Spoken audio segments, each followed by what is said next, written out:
രാവിലെയാണ് അയാൾ ആ സത്യം മനസ്സിലാക്കിയത്. തൻ്റെ കയ്യിലുള്ള പേഴ്സും ക്യാഷും ഒക്കെ നഷ്ടപ്പെട്ടിട്ടുണ്ട്. അപ്പോൾ അയാൾ പറഞ്ഞു അൽഹംദുലില്ലാ. പിന്നീട് എപ്പോഴോ ആരോ ഒരാൾ അയാൾക്ക് നഷ്ടപ്പെട്ട പേഴ്സും പൈസയൊക്കെ തിരിച്ചേൽപ്പിച്ചപ്പോൾ അപ്പോഴും അയാൾ പറഞ്ഞു അൽഹംദുലില്ലാ.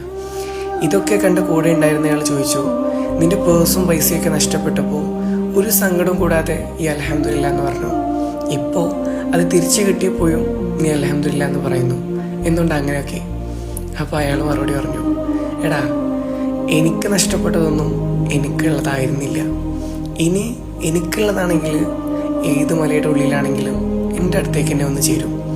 സോ നഷ്ടപ്പെട്ടു എന്ന് കരുതി നമ്മളതിൽ സങ്കടപ്പെട്ടിരുന്നാൽ അത് തിരിച്ചു കിട്ടിക്കൊള്ളുന്നില്ല. നമുക്കുള്ള ഒന്ന് നമ്മുടെ അടുത്തേക്ക് തന്നെ വരും, അതിനെവിടെയാണെങ്കിലും.